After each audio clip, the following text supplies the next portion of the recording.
আমাদের সেনাবাহিনী নিয়ে অন্তত 4-5টা সিগনিফিকেন্ট বক্তব্য আছে এর আগেও, বিশেষ করে সেনাবাহিনীর বিরুদ্ধে যখন বিভিন্নভাবে উস্কে দেওয়া হচ্ছিল, অনেকে ক্যান্টনমেন্টের দিকে যাওয়া শুরু করছিলেন হাসনাত আবদুল্লার একটা ইস্যু নিয়ে, তখন আমরাই এটার প্রতিবাদ করে আমরা বলেছি যে দেশপ্রেমিক সেনাবাহিনীকে দুর্বল হতে দেওয়া যাবে না।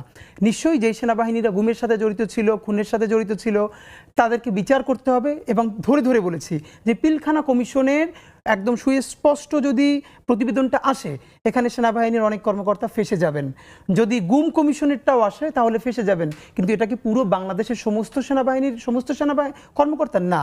তো আমাদের বক্তব্যটা খুবই স্পেসিফিক যে যেই সেনাবাহিনী জনতার পক্ষে দাঁড়িয়েছিল বা দাঁড়াতে বাধ্য হয়েছিল, এখন যদি আর একটা 111-এর মতো পায়তারা তাদেরকে দিয়ে কেউ করায়, আর করালে অবশ্যই এটা ভারতীয় আধিপত্যবাদ করাবে, এটা আমরা জানি। কারণ ভারতীয় আধিপত্যবাদের এখনও শক্তিটা সেনাবাহিনীর মধ্যে একদম আগের মতোই আছে, এটা আমরা কিছু করতে পারি নাই।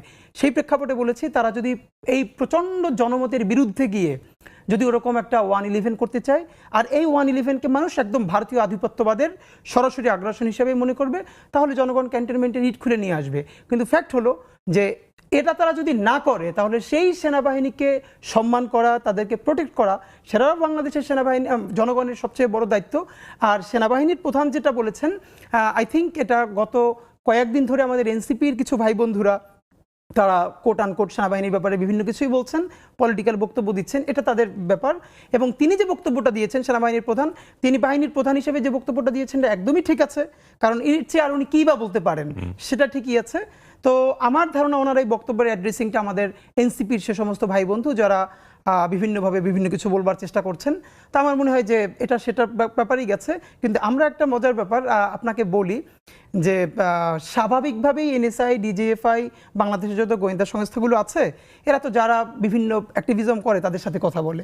তো ইনকিলাব মঞ্চ থেকে আমাদেরকেও একবার ডিজিএফআইতে দাওয়াত দেওয়া হয়েছিল, এনএসআইতেও দাওয়াত দেওয়া হয়েছে। আর রাষ্ট্রীয় প্রতিষ্ঠান দাওয়াত দিলে আপনি কথা বলতে যাবেন, এটা তো ভদ্রতাই, আমরাও গিয়েছি।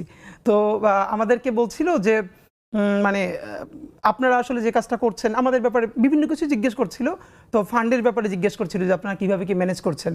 তো আমরা খুব মজা করে বলেছিলাম যে দেখেন, আমাদের ফান্ডে কোত্থেকে 20 টাকা ঢোকে আর কোত্থেকে 20 টাকা বের হয়, এইটা জানার আগে আপনারা জানেন।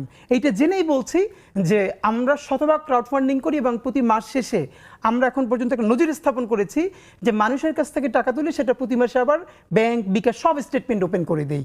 তো আমাদের এটুকুন জায়গাটা নিশ্চিত করতে পেরেছি বলেই আমাদেরকে আসলে তারা অনারের সাথে দেখেন।